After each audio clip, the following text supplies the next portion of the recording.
بسم اللہ الرحمن الرحیم۔ رسول پاک صلی اللہ علیہ وآلہ وسلم جب آخری خطبہ دے چکے تو اپنے حجرے میں تشریف لے گئے۔ پھر جب آپ کو بے ہوشی ہوئی تو دروازے پر ایک شخص نے آ کر پکارا، السلام علیکم اہل بیت النبوہ۔ کسی نے اس کی آواز سن کر یہ جواب دیا کہ اس وقت رسول اللہ صلی اللہ علیہ وآلہ وسلم کو غشی ہے، اس وقت تمہیں آنے کی اجازت نہیں ہو سکتی۔ اس شخص نے پھر پکار کر کہا کہ السلام علیکم اہل بیت النبوہ۔ جب دوسری مرتبہ پکارنے والے نے پکارا تو اس عرصہ میں ان کی آواز رسول اللہ صلی اللہ علیہ وآلہ وسلم کے کان میں گئی۔ فرمایا، اے فاطمہ کون ہے؟ عرض کیا کہ ایک شخص گھر میں آنے کی اجازت مانگتا ہے، اور آپ صلی اللہ علیہ وآلہ وسلم پر چونکہ بے ہوشی کا غلبہ ہے اس لیے ہم نے اسے اندر آنے کی اجازت نہیں دی۔ فرمایا، اے فاطمہ تمہیں نہیں خبر کہ یہ کون کھڑا اجازت مانگ رہا ہے؟ یہ گھروں کو ویران کرنے والا، قبروں کو آباد کرنے والا، بچوں کو یتیم کرنے والا، عورتوں کو بیوہ بنانے والا، دوست کو دوست سے چھڑانے والا ملک الموت ہے، جلدی آنے کی اجازت دے دو۔ جب حضرت فاطمہ رضی اللہ تعالی عنہا نے سنا کہ ملک الموت آئے ہیں تو بے ساختہ رو پڑی، ہائے مدینہ آج ویران ہو جائے گا، یا اللہ تیرے رسول صلی اللہ علیہ وآلہ وسلم تو آج جا رہے ہیں، یہ ملک الموت ان کو لینے آئے ہیں۔ ادھر ملک الموت مکان میں آئے، ادھر رسول اللہ صلی اللہ علیہ وآلہ وسلم بے ہوش ہوئے۔ حضرت فاطمہ رضی اللہ تعالی عنہا نے فرمایا، یا رسول اللہ صلی اللہ علیہ وآلہ وسلم آج آپ کو کیا ہوا؟ پھر بہت روئیں۔ تب آپ صلی اللہ علیہ وآلہ وسلم کو ہوش آیا۔ فرمایا کہ اے فاطمہ اتنا نہ رو، کیونکہ آپ کے رونے کے ساتھ آسمان کے فرشتے اور حاملان عرش روتے ہیں۔ رسول اللہ صلی اللہ علیہ وآلہ وسلم نے اپنے ہاتھ سے فاطمہ رضی اللہ تعالی عنہا کے آنسو پوچھے اور فرمایا، ان قریب سب سے پہلے اے فاطمہ تو مجھ سے آن ملے گی۔ پھر ملک الموت سے فرمایا، اے ملک الموت اس وقت حضرت جبرائیل علیہ السلام کہاں ہیں؟ عرض کیا، یا رسول اللہ صلی اللہ علیہ وآلہ وسلم اس وقت وہ 7ویں آسمان پر ہیں۔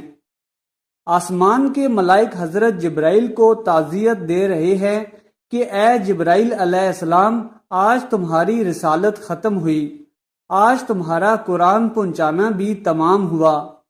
اگر جناب محمد رسول اللہ صلی اللہ علیہ وآلہ وسلم وفات پا گئے تو جبرائیل علیہ السلام بھی دنیا سے گئے۔ اتنے میں حضرت جبرائیل آئے اور کہا کہ اللہ تعالیٰ نے آپ صلی اللہ علیہ وآلہ وسلم کو سلام فرمایا ہے اور آپ کا مزاج پوچھا ہے۔ فرمایا کہ اے جبرائیل علیہ السلام اس عالم میں میرے لیے کیا تیار کیا گیا ہے؟ عرض کیا کہ حضرت دوزخ ٹھنڈی ہوئی، جنت آراستہ کی گئی، حور و ملائک آسمان پر آپ صلی اللہ علیہ وآلہ وسلم کے منتظر ہیں، رضوان جنت دروازہ کھولے آپ کا انتظار کرتا ہے۔ فرمایا، اے جبرائیل علیہ السلام بتاؤ میری امت کے لیے کیا حکم ہے؟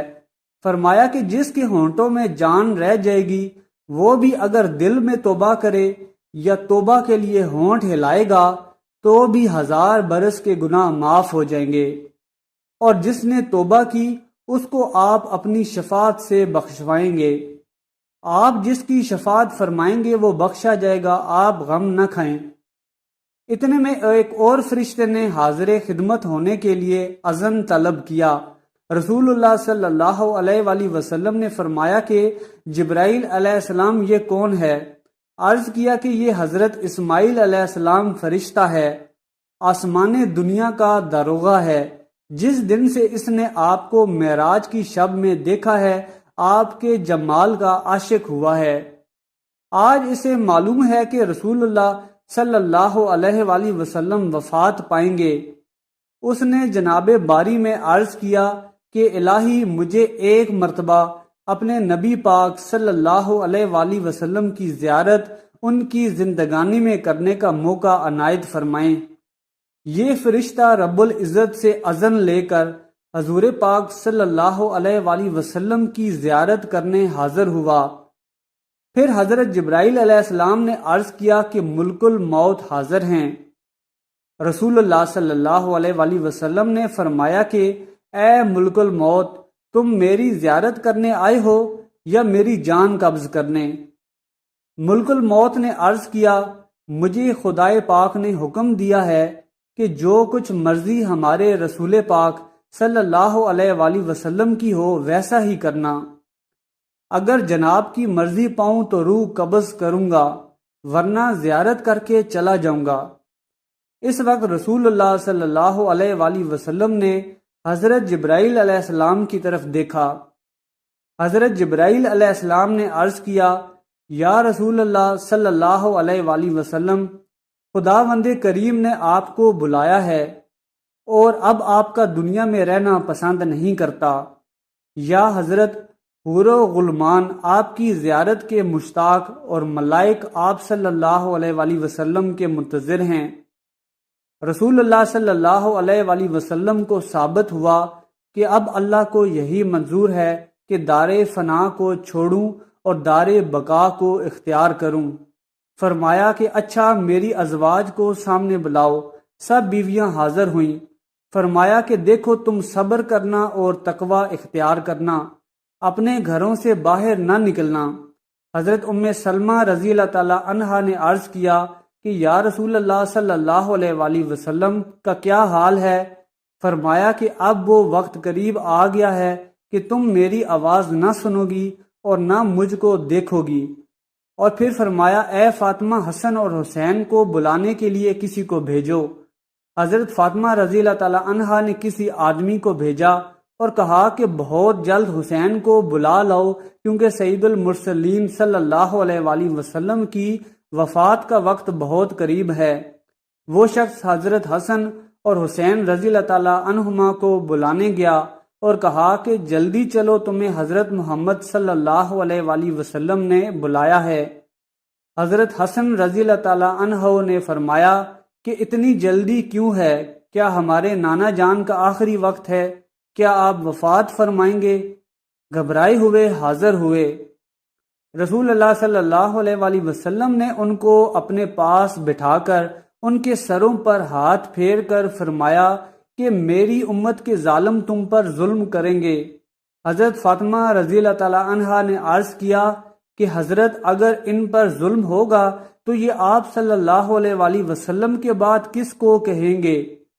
رسول اللہ صلی اللہ علیہ وآلہ وسلم نے فرمایا کہ اللہ کافی ہے۔ حضرت حسن اور حسین رضی اللہ تعالی عنہما آپ کی وفات کی باتیں سن کر روئے۔ ان کی آواز سے جو مجمع صحابہ کرام رضوان اللہ تعالی علیہم اجمعین کا حجرہ شریف کے چاروں طرف جمع تھا رونے لگا۔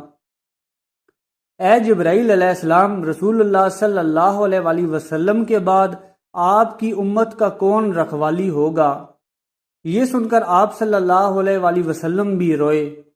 حضرت ام سلمہ رضی اللہ تعالی عنہا نے کہا کہ رسول اللہ صلی اللہ علیہ وآلہ وسلم تو ہر صورت میں اچھی جگہ تشریف لے جاتے ہیں، آپ صلی اللہ علیہ وآلہ وسلم کیوں روتے ہیں؟ فرمایا کہ میں اپنی امت سے جدائی کے صدمہ میں روتا ہوں۔ جب صحابہ کے رونے کی آوازیں بلند ہوئیں تب فرمایا کہ اے علی، میرے حجرہ کا پردہ اٹھاؤ، میں ایک آخری نظر اپنی امت کو اور دیکھ لوں۔ حضرت علی رضی اللہ تعالی عنہ نے پردہ اٹھایا اور صحابہ کو پاس بلایا۔ جب وہ دیوانوں کی طرح رونے لگے تب فرمایا کہ اے مصیبت زدہ لوگوں، صبر کرو، میں جاتا ہوں، تمہارے لیے حوض کوثر اور جنت آراستہ کراتا ہوں۔ تم سب سے پہلے جنت میں جاؤ گے، تم سے پہلے کوئی امت نہ جائے گی۔ اے میری امت، دین اسلام پر قائم رہنا اور قرآن کو اپنا امام بنانا۔ اے اللہ، میں نے تیرا پیغام پہنچا دیا۔ یہ فرماتے فرماتے رسول اللہ صلی اللہ علیہ وآلہ وسلم کی آنکھیں بند ہوئیں اور ماتھے پر پسینہ آیا، بے ہوشی طاری ہوئی۔ حضرت علی رضی اللہ تعالی عنہ نے صحابہ کو اشارہ سے رخصت کیا، صحابہ باہر چلے گئے۔ حضرت فاطمہ رضی اللہ تعالی عنہا نے عرض کیا کہ یا رسول اللہ صلی اللہ علیہ وآلہ وسلم، میں حشر کے دن آپ کو کہاں ڈھونڈوں؟ فرمایا کہ لوائے حمد کے نیچے۔ عرض کیا کہ اگر وہاں پر رسول اللہ صلی اللہ علیہ وآلہ وسلم سے ملاقات نہ ہوئی؟ فرمایا کہ حوض کوثر پر۔ اگر وہاں بھی نہ ہوئی تب میزان عدالت کے پاس، جہاں امت کے اعمال تولے جائیں گے، نہیں تو پل صراط پر میں وہاں جہنم کے کنارے پر کھڑا امت کی سلامت گزر جانے کی دعا کرتا رہوں گا۔ جب رسول اللہ صلی اللہ علیہ وآلہ وسلم سب کی وصیت سے فارغ ہوئے، فرمایا کہ اے ملک الموت، مجھے اپنے رب کی ملاقات کا شوق ہے، اب تم جس کام کے لیے آئے ہو وہ کام کرو۔ رسول اللہ صلی اللہ علیہ وآلہ وسلم نے روح قبض کرنے کی اجازت مرحمت فرمائی۔ ملک الموت نے روح قبض کرنا شروع کی۔ موت کی تکلیف سے رسول اللہ صلی اللہ علیہ وآلہ وسلم کی پیشانی پر پسینہ آیا، سکرات کی تکلیف شروع ہوئی۔ فرمایا اے اللہ، موت کی بڑی سخت تکلیف ہے، الہی تو ہی موت کی تکلیف آسان کرے گا۔ مٹی کے پیالے میں پانی بھروا کر رکھو۔ موت کی گھبراہٹ میں گھڑی گھڑی پانی میں ہاتھ ڈالتے، وہ ہاتھ منہ پر پھیرتے اور فرماتے اے اللہ مجھے اپنے پاس بلا لے۔ فاطمہ رضی اللہ تعالی عنہا نے کہا کہ یا حضرت، آج آپ کو بہت تکلیف ہے۔ فرمایا اے فاطمہ، جب میرا انتقال ہو جائے تو کہنا انا للہ و انا الیہ راجعون۔ پھر آپ صلی اللہ علیہ وآلہ وسلم کو نزا کی تکلیف زیادہ ہوئی تو حضرت جبرائیل علیہ السلام روئے اور اپنا منہ پھیر لیا۔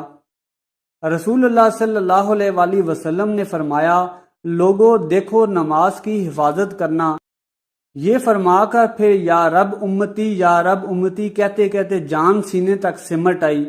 نیچے کے جسم کی جان نکل چکی تھی، مگر امت گناہگار کا کلمہ منہ پر جاری تھا۔ حضرت جبرائیل علیہ السلام نے فرمایا کہ اللہ تعالیٰ فرماتا ہے کہ ہم آپ کی امت پر 1000 درجہ آپ سے زیادہ مہربان ہیں۔ اے نبی صلی اللہ علیہ وآلہ وسلم، آپ اپنی امت کو میرے سپرد کر کے موت کی تکلیف کو آسان کیجیے۔ یہ سن کر فرمایا کہ اب میرا دل ٹھنڈا ہوا۔ یک بیک گردن مبارک کا مورا ایک طرف کو مائل ہوا اور روح مبارک آسمان کی طرف پرواز کر گئی۔ امید ہے کہ ویڈیو آپ کو پسند آئی ہوگی۔ ویڈیو پسند آئی ہے تو چینل کو سبسکرائب کر لیں اور کمنٹ سیکشن میں استغفر اللہ لکھنا مت بھولیں۔